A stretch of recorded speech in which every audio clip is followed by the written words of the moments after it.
Hello everybody, welcome back. It's been a little bit since I filmed one of these chit-chatty vlogs. I really missed it. The vlogging format is something I've really grown to love this year. Honestly, the reason I stopped filming vlogs like this was because I started a vlog and I read a book for that vlog that I really did not like. And that book not only plunged me into a reading slump, but it plunged me into essentially a video slump. I wasn't reading anything, thus I wasn't creating any content. It's continued and I'm still kind of in it. I've finished two really great books recently though, and I'm really hoping that this vlog in particular will help me get back into it. I found out today that I'm officially moving out in 10 days, which is crazy. Today is September 7th. I'm moving out the 17th. Crazy times. This room in particular, I've grown up in. I've lived specifically in this house for 16 years, and this room has literally been the only room I remember living in. I've lived in this room since I was 2 years old when my family moved into this house. I was just thinking about that, and I was thinking about, like, you know, how crazy it is to me that I'm moving out and like all these weird feelings towards that. I mean, it's like good because I really want to move out, but also like, what's going on? Am I supposed to know what's going on? Stuff like that. I have so much to do in very little time, including packing up so much stuff. Instead of actually doing something worthwhile that will help me in the long run, I've decided to reread my childhood favorites. Is this the best idea right now? I don't know, but here we are. I'm actually so excited to do this vlog. It's been kind of on my mind for the past few months because a few months ago I was like deep cleaning my room and I ended up finding some of the books that I had thought I gave away. But for some reason, I did not. And I was really like surprised by this. Finding these old books that I read when I was in elementary school, honestly, it made me want to reread them. That's why I'm doing this vlog, so I can reflect on much more simpler times as my life has increasingly been getting more complex. So I'm gonna do my best to read these books in like kind of the chronological order that I read them growing up. Obviously, these books are spanning the course of several years. Some of the reading dates aren't gonna be entirely accurate because I didn't start documenting the books I was reading in the order that I read them until I was in about 4th grade. So the first book I have here is Coraline by Neil Gaiman. I know, I actually read this book as a child. This book follows this young girl named Coraline. I believe she's around age 10 or 11 as she moves into a new apartment, like an old apartment complex. At this apartment complex, Coraline begins to discover the secrets about it, and it may or may not involve a magical door that only seems to open for Coraline when her parents aren't around. Growing up, Coraline was one of my favorite movies, and that's why I read the book. I was kind of a baddie back in 1st grade. I watched the movie and then read the book. But when I was in 1st grade, Coraline was my life. I had merchandise for it. I went all out. And it's very interesting to me because there seems to be kind of a bit of a Coraline renaissance. Like, I'm seeing posts about it on TikTok and Instagram. Part of me is like, yes, people are finally appreciating it. But a part of me is a little suspicious because growing up, most of my peers did not like this movie. I was like the sole student in the entire 1st grade at my elementary school that enjoyed Coraline. I was teased for it. I was made fun of for wearing the merch because it was a scary movie. It's funny to me now seeing all these posts about it, but it does make me question, like, were you like me, or were you like the people who made fun of me who are just now realizing that I had taste before you did?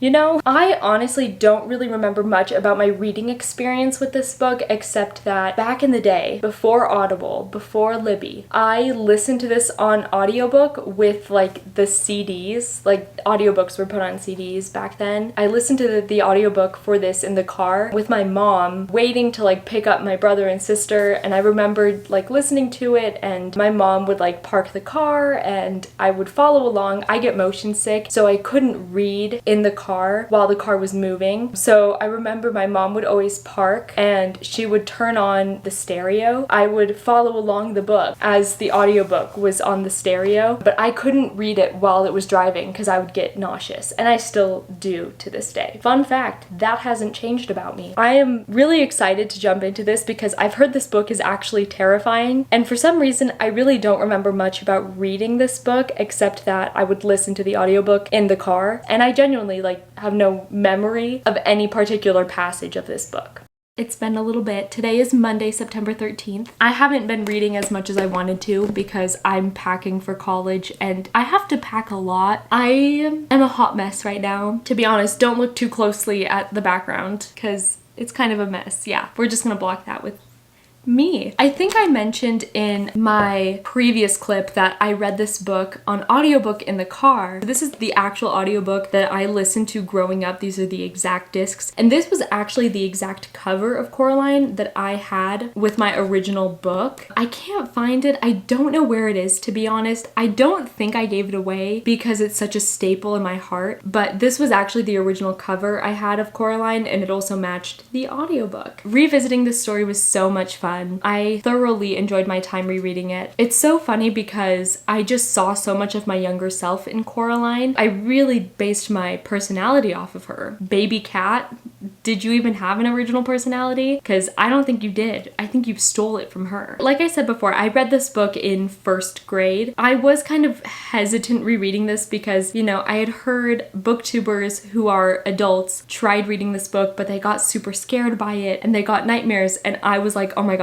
I literally traumatized 6-year-old me by reading this, right? Like that was the first thought that popped into my head. But rereading this, it made perfect sense to me that as a 6-year-old I read this book. I read it at a college level in elementary school, and then now that I'm at a college level, I'm reading at an elementary school level. That's why I'm doing this vlog, to be honest. I was not scared rereading this story. I definitely thought I would be. Maybe it's because I'm so familiar with the story because I grew up with the movie as well, and I really love the movie too. But to me, Coraline, it's a creepy story, but it's not scary, if that makes any sense. Something I was really surprised about and something I really appreciated reading this now instead of as a 6-year-old is the writing in this book. Neil Gaiman's writing just blew me away. I'm really surprised I haven't read more by him because I really loved the writing in this story. Now, this is a children's book, so a lot of the writing is very simple and most of the story is told in dialogue, but some of his descriptions just hit. They hit different and I loved it. I definitely want to read more by Neil Gaiman in the future because I adored his writing in this book. If you ask me what are the 2 books I based my personality off of in elementary school, I would tell you Coraline and Matilda by Roald Dahl. This is the original copy of Matilda I had in 2nd grade, and if you ever questioned it, here I am practicing my signature on the last page. I don't know if anyone else went through this phase when they were younger, but I went through this phase where I would like write my name in my book so that way people would know it's mine. I don't know why I did this in elementary school, but I went through a whole phase and I think it must have started with this book. So the story of Matilda follows this young girl named Matilda who grows up in a household that doesn't value reading. Her parents and brother definitely value the television as a form of storytelling rather than reading. Matilda, at the bright young age of 2, teaches herself how to read. Matilda then kind of takes it upon herself to visit her local library and read all the books there. Matilda then ends up going off to school at a young age and ends up being like the smartest in her class. I had never seen myself so much in a story before I read Matilda. I mean, I saw parts of myself in Coraline, like Coraline's desire to explore, you know, get out there and see the world. Like, I see so much of my younger self in that. I see so much of myself today in that. Where I saw most of myself in Matilda is her love of reading and the fact that she taught herself to read, because that was something I did too. Seeing Matilda's love of books was something I had never read about before. Like, I hadn't come across a character who genuinely loved reading the same way Matilda does. That was another way I saw myself in this book. The first time I read this book, actually, my 2nd grade teacher read this book out loud to our class. Now, I don't know if this is a universal thing or if it's an American elementary school thing, or even if it just applies to my elementary school. But for some reason, my teachers in elementary school were like obsessed with Roald Dahl. I read a ton of his books in 2nd grade in particular and in 5th grade. I read a good amount of Roald Dahl in my elementary school career. I will say that, but the one story that stuck with me the most is Matilda. Here's to reading Matilda, here's to starting my next book. Let's do this thing. Random fact, this is my first time using my brand new camera, so shout out to my new camera. So last night I finished Matilda, and to be honest, it really wasn't that good this time around. I'm really sad to say this, but I did not enjoy Matilda this time around. I really didn't like the adults in this book. The adults just made me super uncomfortable, especially the Trunchbull and Matilda's dad. Maybe I've gotten to the point where I'm too old old to enjoy fun stories like this, it doesn't hold the same weight that it did when I was in elementary school. So I'm really sad to say I didn't enjoy Matilda this much this time around. Honestly, I would give my rating to this particular reread, I give it a 3.5, maybe a 4-star. I don't know if I'm being picky. I don't know if I just went from reading Coraline, which is the best book of all time, into reading this, but I don't know, I didn't love it this time around. The next book I have here is actually a prime example of the books I read in elementary and middle school for the most part. Although in middle school I started reading more young adult books. When I was in elementary school, I did read classics like Matilda and Coraline, but for the most part I read like middle grade contemporary, which is why I have such a soft spot for any contemporary story, really. So while I did read classics like Matilda and Coraline, I also read classics such as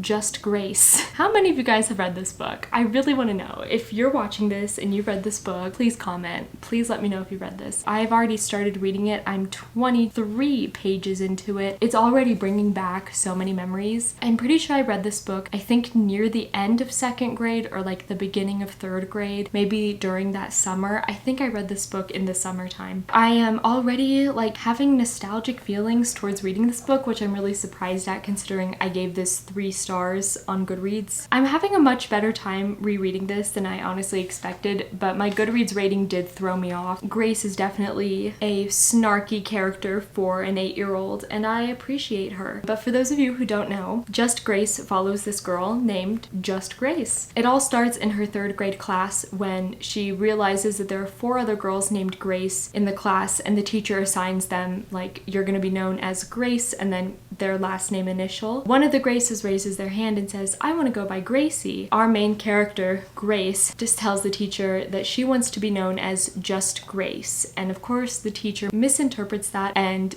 Grace is now known by her classmates as Just Grace. Honestly, I'm having a much better time rereading this book than I ever expected, but I am only 20 pages into it, but it's also not that big. But according to the back of the book, Grace's neighbor's cat goes missing, and Grace and this unlikely boy in her class end up going out and figuring out where exactly this cat went. And it may or may not be the cat that's on the cover. I'm off to read Just Grace. So, Just Grace. I will say I understand why younger me may not have enjoyed this book as much, because there really is not much to the plot at all. None of the other characters are really developed. The only character that gets development in this book is Just Grace.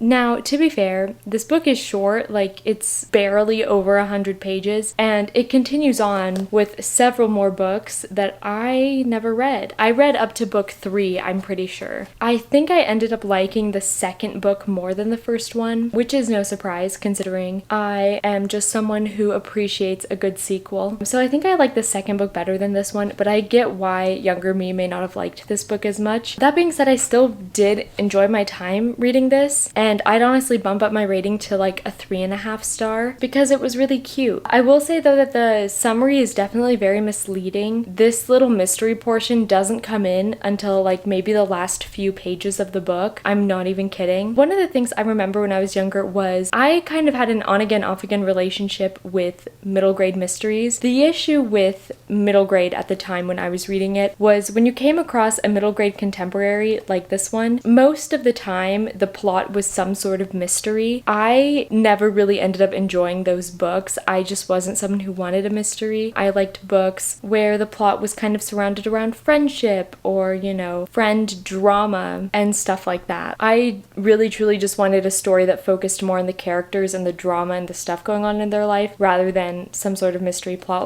So I can understand why younger me may not have enjoyed this book as much because of that as well. Most of this book just kind of follows Grace and her friend as they're trying to cheer up their teacher, who is also Grace's neighbor. This teacher just like broke her foot or her leg or something, and they're trying their best to help cheer her up. Another thing about this book is Grace, our main character, is an empath, and so this was one of the first times where I was kind of introduced to the idea of being an empath. I distinctly remember this because she kind of talks about how she's able to understand and like almost feel what other people around her are feeling. That was pretty cool to read about. I have a better understanding of what it is now than I did when I was, 8 years old. It was really, really interesting to read about, and I'm glad like this book kind of exposed me to the idea of empathy and being an empath. This book is kind of like the definition of not 8-year-old me's cup of tea, but I thought it was good for what it was. I think I honestly probably enjoyed it more this time around than I did when I was 8. So anyway, I think I'm gonna end this vlog here. I leave for college tomorrow. This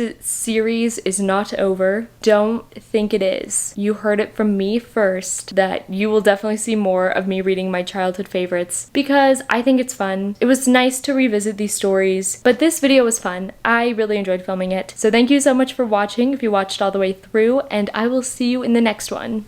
Bye!